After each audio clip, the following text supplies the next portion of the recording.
What's up, guys? How's it going? Happy Starrcast VI. I remember the first time we were here, ICP gathered in this very room with Juggalos, and then one stole a guitar of Jeff Jarrett's, and then the police had to be reported. So, what a start, what a follow-up.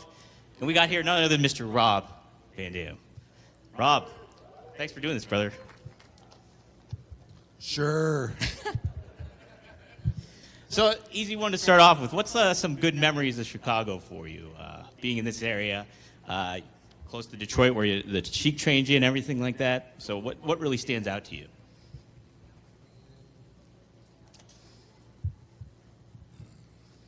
I guess I think about the ECW shows, like at the Odeum, and we were growing with ECW, so it'd be like a bigger building, and I just remember having our biggest crowd, which was, I think, at that time was just a little over $3,000 in the Wrestling Balls Mahoney, and then it went up and up. Then we went through the Beaver Dome in Pittsburgh and drew our biggest house. But I think of that. I mean, when I started out with the Chic, I didn't come this far west. I wrestled a lot around Ohio, Indiana, Michigan, and east, like Pennsylvania, Virginia. But at that particular time, I don't think I came out here to Chicago. I don't know when the first time was. Okay. Yeah, no, just a lot of history that goes there, and it really does tie back to the Sheik, too, and what he did in Detroit. He wrestled a whole bunch in Chicago, too, I noticed, when I was looking at some stuff. But talk about just kind of you getting started with the Sheik, because you told us on the podcast about this, too, and how he kind of helped develop you and, like, Sabu along with that. Yeah, so when I met them both, Sabu was already around the Sheik for 5 or 6 years. Mm-hmm. He was his young boy, you know, he would carry his bags, do whatever, wash his car, all that shit. And when I came along and started getting trained, that's also when Sheik gave Sabu his gimmick. And then I think he was happy that I was there to give Sabu someone to work with as well. Mm-hmm. And before that, he was wrestling under whatever name somebody wanted to call him, which is what I did for the first couple years. Matt Byrne. Yep. I called myself that. But he meaning Sabu, got the gimmick from Sheik, and at first it was Sabu the Elephant Boy, and he hated being called the Elephant Boy. Yeah. He hated that, and he always wanted to leave that out. And Sheik used to have these pictures, 8x10s, and it was like of Sabu, and then they drew in like an elephant next to it. Looked like a first grader made this 8x10. It was funny.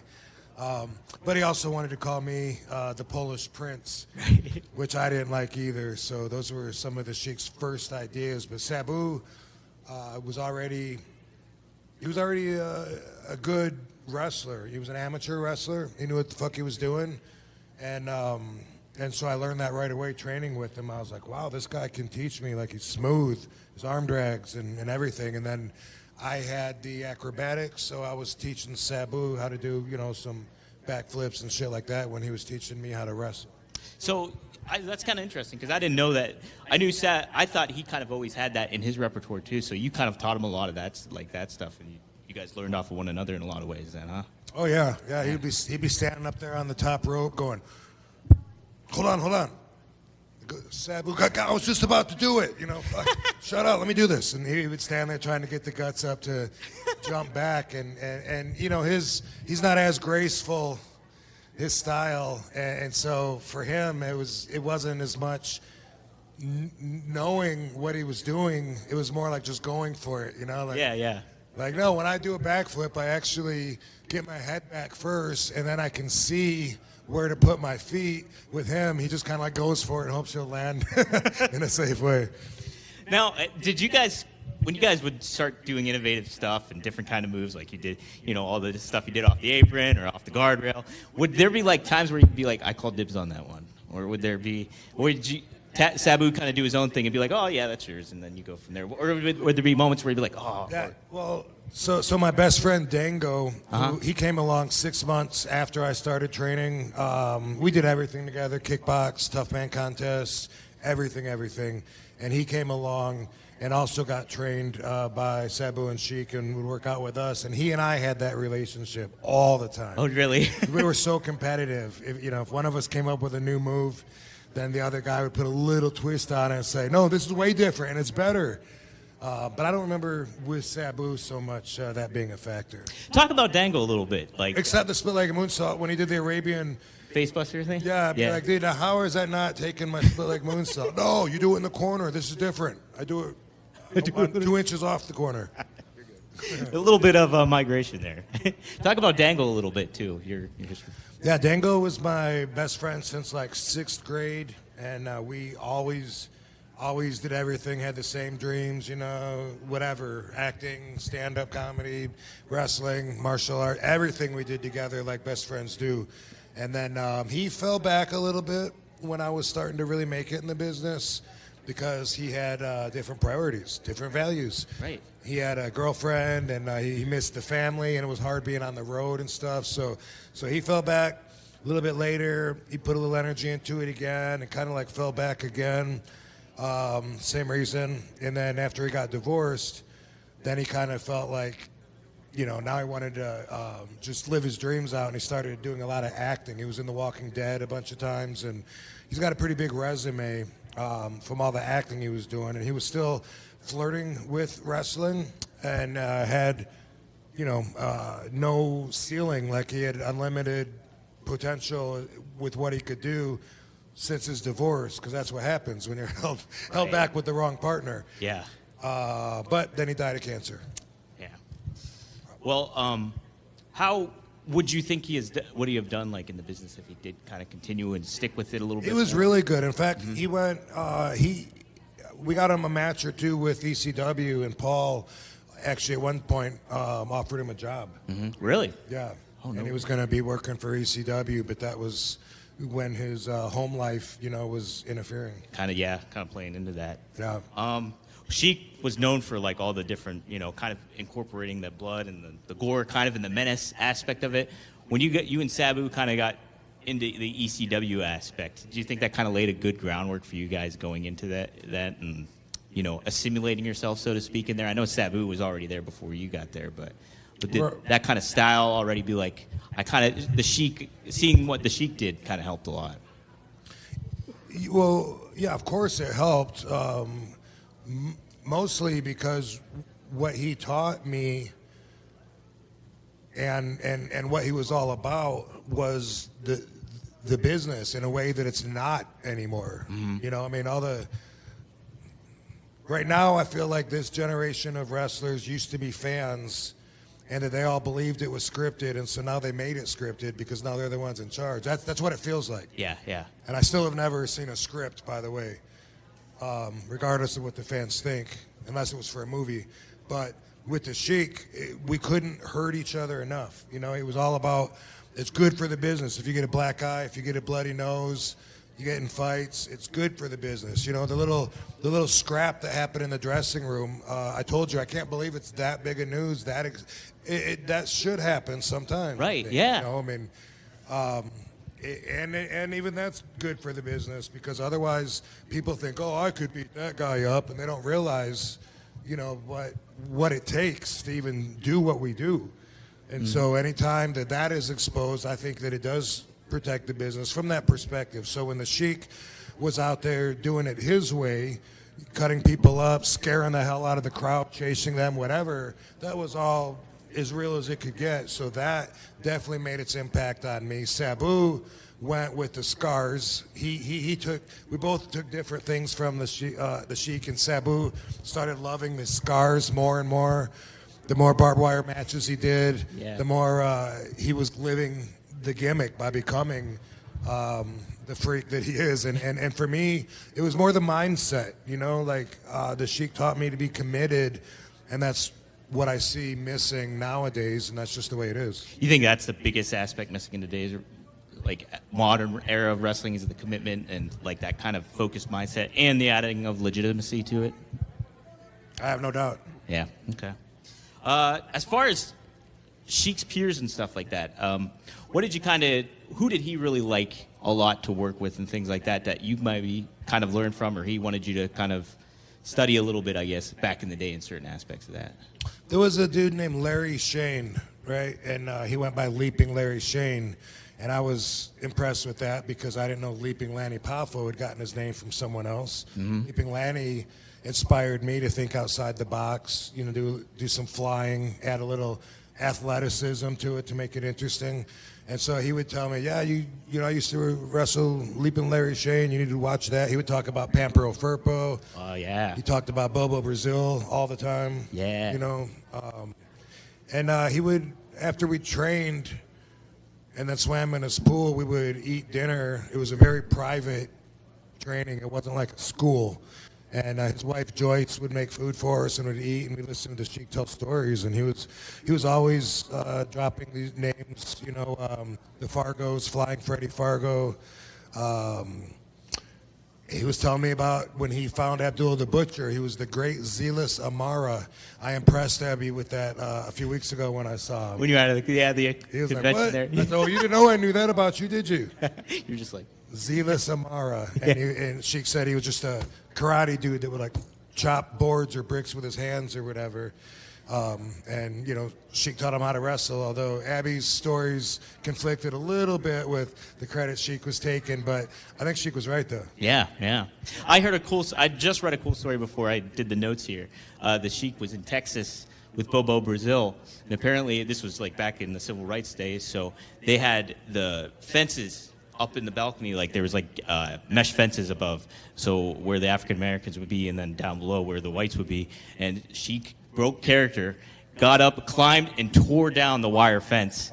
And then he went and grappled up with Bobo Brazil, and he's like, "What the hell are you doing?" He's like, "These promoters are a bunch of effing racists." He's like, "Let's just have fun," and they're like laughing in the corner about it as they're like going one on one with another. So that's great. That's great. Yeah. And that's something too that is probably overlooked, but it's really the entertainment industry overall. But with pro wrestling, it really deserves credit for helping with things like that. With civil rights and breaking through the racist barriers that were preset there. So that's an awesome story, and I can totally see the Sheik doing that.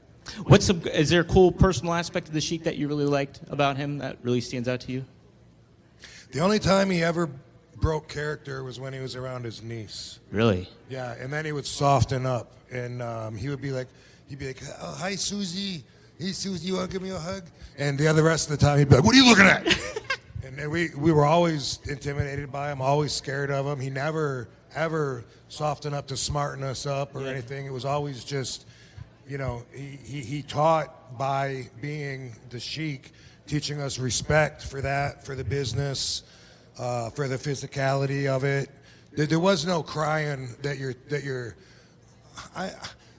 I have a headache. I'm going to sit this round out. I mean, he would just say, you don't belong in here. He said, right. Do you know I got stabbed in the leg with a fork during this one match, and I kept going. I got shot at. He would have all these stories, and that's how I learned. Yeah. Sheik is great. If you guys haven't checked out the book, I bought it. It's Brian Sullivan's book on the Sheik. I think it's great. It's from the critical acclaim wise, and it's a guy you can really learn about, because like just hearing Rob talk these stories on the podcast and stuff, I think it's a fascinating aspect to your career, because like I said, I think it was on the last episode, so many people learned from you today and what you did. And then you're still able carrying on somebody's legacy like that, where it's the Sheik, and he really established like legitimacy and the scare tactic of all of it. So it's pretty cool, Rob. Great book. I wrote the foreword in it.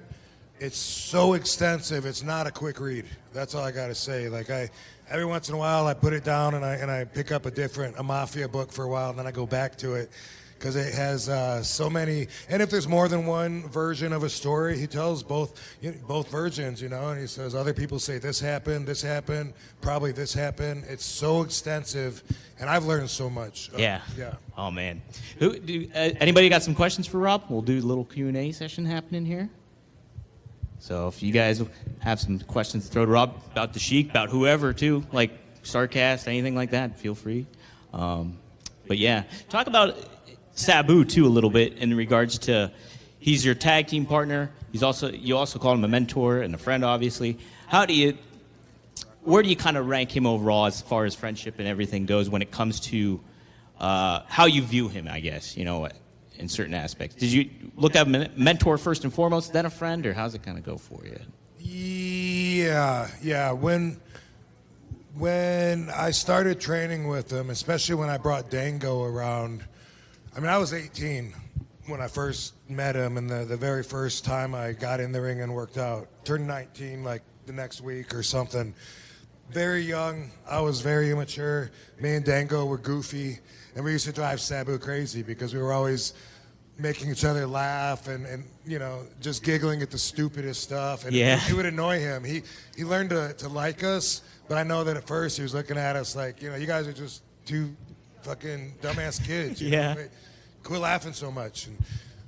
And we would make fun of anything he did. It was just, we were stupid. So it took a lot of time to grow on each other. Now, this was December of 1989 when I first met the Sheik and Sabu.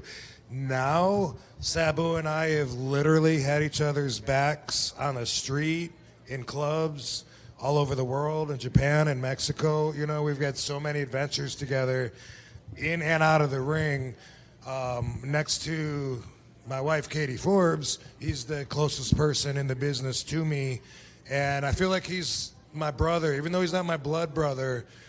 I'm actually closer to him than my blood brother. And there's no one else in the business that I have that tight of a relationship with. Like, help him out when I can. Sometimes he's beyond my help. But I know that we'll always both be there for each other. Nice, man. Yeah, it's cool to see the tag legacy and everything move on from that in your friendship and stuff. It's a very neat aspect of that all. Do we got any questions in the mic? I can't see anybody with the lights or anything going on. Lance Storm has a question. Lance Storm. Lance Storm right here. That's how good my eyes are. You look like Lance from here to me. Yesterday at one of these, the Blue Meanie told a story about how he and Stevie Richards wanted to be Sab Blue and Rob Van Darn. What my question is, what are your thoughts? You're talking about stories with the Sheik and the real seriousness that he instilled in you. What are your thoughts on comedy in wrestling like that? Or there's lots of characters today that are more comedic. Yeah. Okay. Well, being in the business over 3 decades now, and being this much further ahead in life, the older you get, the more you can understand the big picture. I used to hate the comedy stuff. I used to hate anybody making a joke out of wrestling because I took it so seriously. So when I first got to ECW, those guys were idiots to me and Sabu. They were nice guys, but they were a joke and shouldn't be taken seriously. I've always felt that way. I always hated it because the competitive perspective that you're in when you're actually really doing it, and you're fighting for every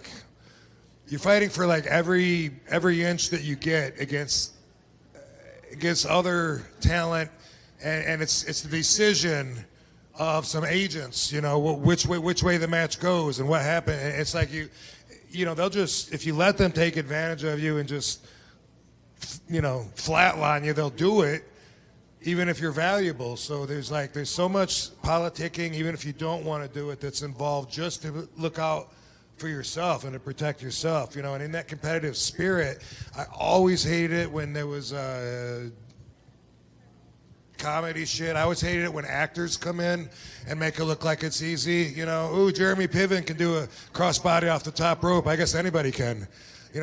I always hated that. Now at this point in life, I don't care as much, and I think that I look at it now more like the whole thing is more of a show, a presentation. If I go to a Las Vegas show, there's a beginning, a middle, an end, all the dancers, they wrap it up. And so I realize that to somebody that's setting the show up, that's how it is in their mind. So they're thinking about that when they put the order of the matches, the pyro, the music.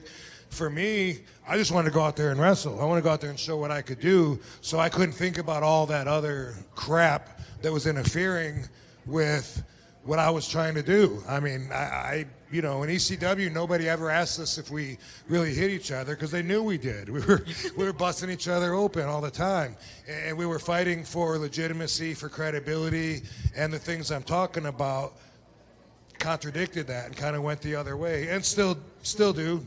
They still do. But that's how I always felt about it, and it's weird because of the pecking order. It's weird to think back that I would look at certain people as jokes, almost in a way that I was above them, which I don't think I am anymore as a person. Everyone has their own value and position in any business, rightfully so.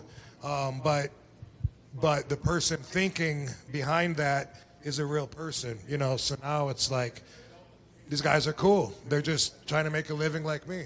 So what the fuck? Good question. Anybody else we got? Hi, Rob. I had the pleasure to see ECW back in the day, back in New York. I just remember being so excited, One Night Stand coming back, and then ECW coming back.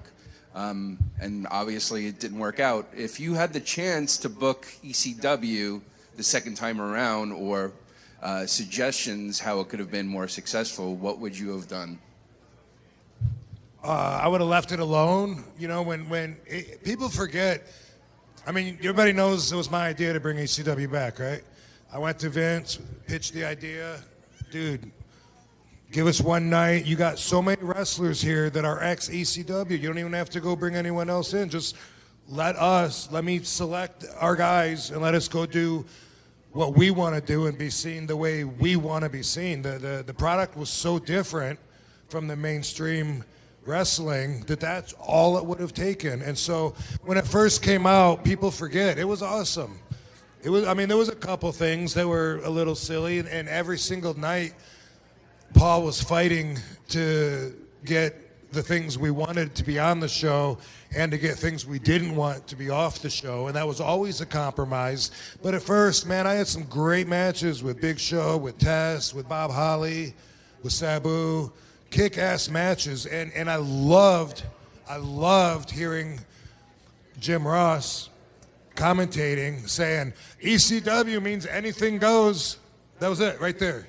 ECW means anything goes, or everything, whichever pronoun, whichever subject you want to use there. And that was what you couldn't fuck with. And they fucked with it. It died, of course. As soon as I saw them adding rules and bringing in the Raw and SmackDown guys to confuse everyone on who's even in ECW anymore, I don't even know. Like, I thought if you're going to do that, make ECW like the Fighting Pit. Like, you guys, Matt Hardy and Kane have some kind of angle, bring it to ECW in the anything goes format. Let's see you guys fucking duke it out there, then it means something. But instead, they added all the rules so that ECW was no different than SmackDown or Raw. And I saw that happening, and I knew it was going to destroy it. And I went to Vince, and I said, no, you're killing what's special about it. ECW means everything goes. What are you doing? Like, you're killing what ECW is, what makes it different, what the fans love about it. And Vince said, Rob, I need my referees to have credibility. I see like one Extreme Rules match per night, and that'll make it different. That's what happened. They fucked it up. Whether it was intentional or not, that's a whole nother story. But what I would do different is I would keep the Extreme in ECW, and I would make that different than the mainstream stuff. Now the mainstream stuff is half like ECW anyway because of the way we influenced the industry. So now even on a regular show, you got chair shots and ladder shots and jumps in the crowd and all that. You used to not have very much of that, so ECW was a total different product. What they did was they compromised everything by making mainstream more extreme and making extreme dead. Making it stand out. That's the thing. Who else we got? We got a few more time for questions. All right. Hi, Rob. What is your relationship with Paul Heyman then, and what is your relationship with him now? Paul's a friend. He's someone that I respect. He's if not genius, a very, very smart man with a lot of talent and knowledge for the industry. He's also, I would dare say, the only agent that I've ever worked with that really understood me and knew how to showcase me and knew what was best for me and had my best interest in mind. I can't think of anybody else, except when I was really young and green. Who knows? I mean, my perspective was so off back then that, there could have been, but there wasn't. I mean, I was thinking of, I remember Eddie Mansfield saying, "Oh yeah, you're going to be a champion," but he was also telling Tim Parker the same thing and telling both of us we were going to be the TV champion, and both of us were, But with Paul, even though he can be full of shit and he doesn't pride himself on being completely genuine and truthful the way that I do, but at the same time, he's got my best interests at heart, and I doubt that it'll change. I think he's there for me. Good question. Got another one?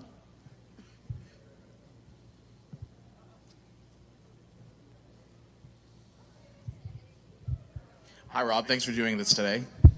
Right on. Yeah, thank you. I was wondering, you mentioned the Detroit territory. A lot of legends went through it. Obviously, the late Terry Funk and Dusty Rhodes. Where would you rank the Detroit territory big time among the top territories of all time when you watch it as compared to when the New York territory started to do their national expansion starting in '84?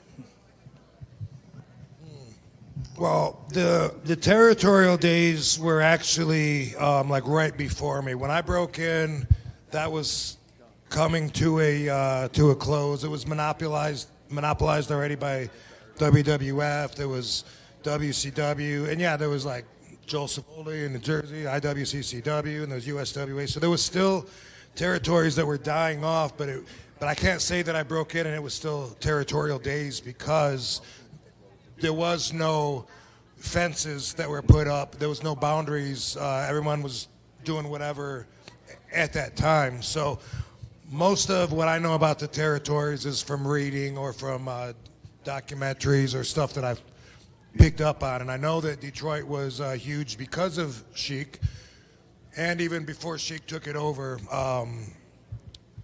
maybe it was Burt Ruby, the promoter, who trained Sheik and trained Killer Kowalski, by the way. No shit. Yeah, Burt Ruby was one of the guys, and it's always been, and the Detroit area and territory seems to also include going right across the bridge to Canada. That was part of the same territory, and there was 24, 25, maybe 26 different territories. I probably don't qualify to compare them all because it was before my time, but definitely Detroit was a big part of it, and a lot of that was because of the Sheik.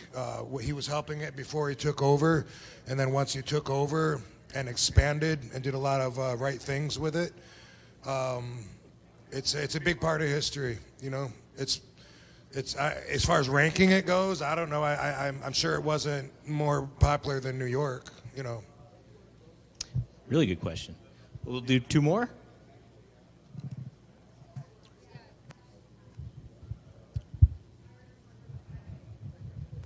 Hi, Rob. CTC 83 of Cool TV's Pro Wrestling 60. This is kind of piggybacking off the first original question. When you look back to your original ECW days, who was a person that you got really excited about when you knew you were going to be working with them? And who did you kind of roll your eyes about having to work with? Sabu was always my favorite opponent. And, the first time that I wrestled Sabu in ECW, it would have been, it led up to the Matter of Respect match.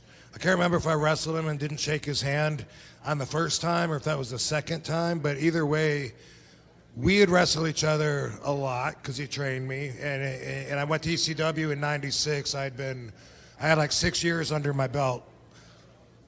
A lot of that was wrestling with Sabu all over, so we were used to each other, to say the least.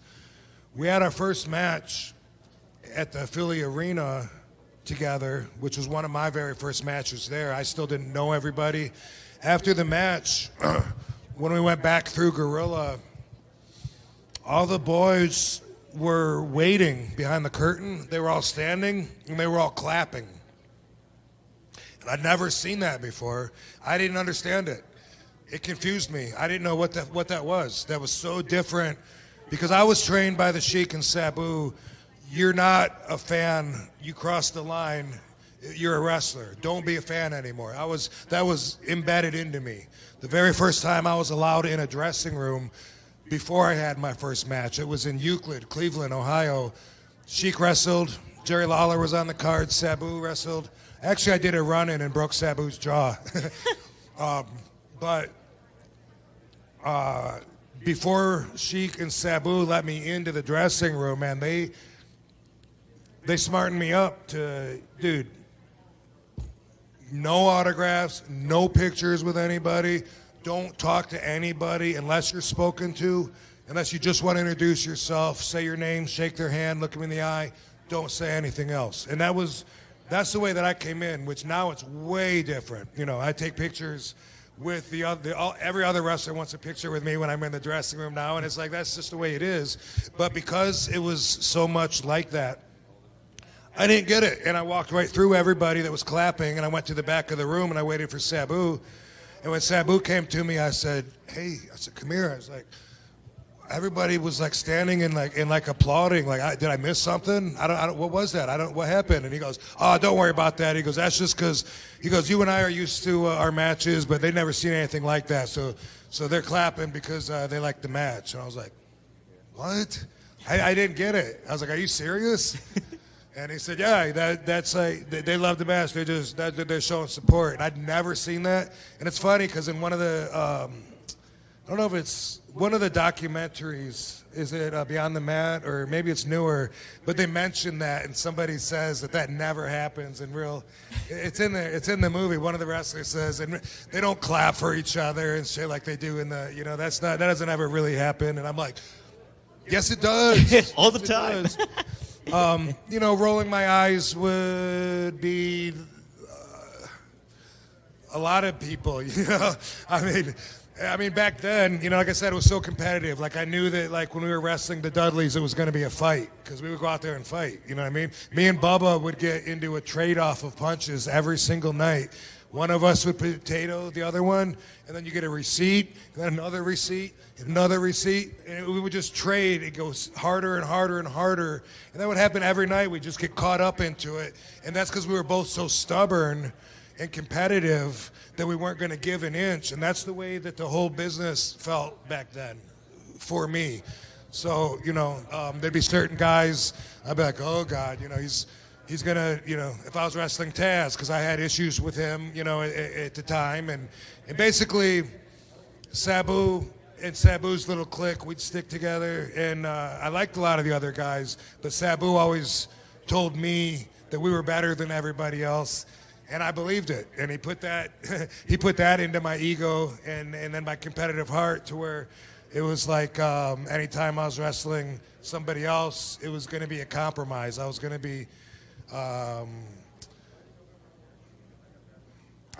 be catering a little bit to a complete different mindset, something someone else wants to do, not me. For instance, whenever I would wrestle Balls Mahoney, he always had to bleed. He loved to bleed, and he would ask me before the match sometimes. He'd be like, "Hey, man, you care if I get a little color tonight?" And I'd be like, I'd roll my eyes like, "Bro, do you have to get color tonight? Like, why?" You know, and my evil ex-wife even, you know, sometimes she'd be talking to him, you know, and because he wasn't the cleanest guy to have his blood all over you, you know, and His name's Balls. yeah. Even if he would say, okay, you're right, I guess he would still get color out there. You know? Oh, dang it. Yeah. Come on, boss. What the He hell? loved it. So there was a lot of eye rolling because just differences of opinions. But, every match is a compromise of two complete different mindsets getting together. That's the ingredients of your soup. You get what you get out of it. You can't wrestle a clone of yourself, or I would have some kick-ass matches. All right, one more question.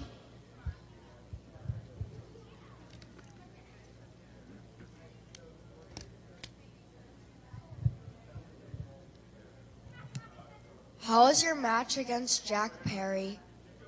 You tell me.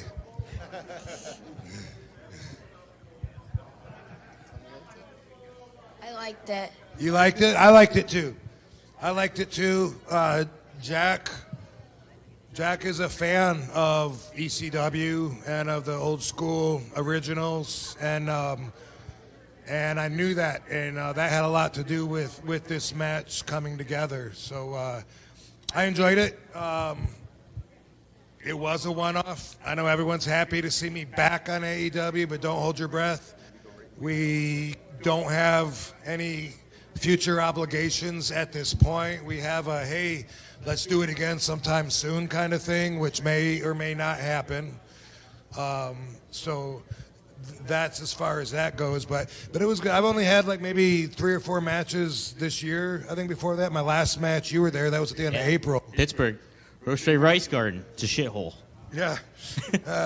So when you only have one match every 2 or 3 months, you're going to be judged by that when it's the, like I always use this example. When I used to wrestle in Japan, we'd wrestle for 2 or 3 weeks at a time, and I might have 2 months off in between tours.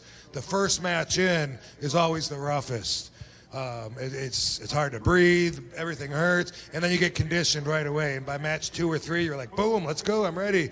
It's weird. It seems like it'd be the opposite, like your body would break down, but it's not. It's the other way. So it would be cool to have several more matches, especially to shut the critics up that'll see just one move and think that that's everything to judge you by. Well, he doesn't get as high as he used to on this move. I can show you a match in 2008 where I didn't get as high on the Rolling Thunder or whatever. You know what I mean? It's just so that's just a little extra insight. Is that every little thing is just one match? That's not a example of every standard, but it's hard to see that from a fan's perspective. But I enjoyed the match, and I would be happy to do it again. I'm glad that all the fans seem to really appreciate it, and I'm shocked that everybody thinks that at 50 you should consider yourself an old man and not be able to walk. Shocked, disappointed in society, and hopefully I've inspired some people in that way too.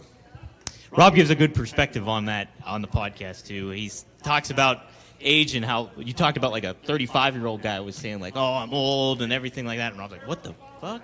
Like that kind of thing. Age is just a number, exactly. And it's like you see it today, health stuff changes, everything changes, and people know how to take care of their bodies more. So Rob gives a good perspective on the RVDology. That's something you guys got to tune into too. It's really, really cool. I love it. At the end of every show he does it. So it's really cool. Guys, we thank you for coming here, seeing Rob, and really appreciate it. Where we at signing? Like, I think you're over in the, what's that room called? It's like Hall 2. I know the Hardys are over there. Yeah, I'm going to be with the Hardys and Scott Steiner. We're all in the same room. Yeah, it's Find a us. cyan room. It's in the cyan room, I believe it's called. So check that out. Rob's got stickers. He's got a whole bunch of stuff to hand out to you. As far as anything else, the podcast, check it out. One of a Kind with RVD. Just search it on Spotify. And then also, Apple iTunes, obviously.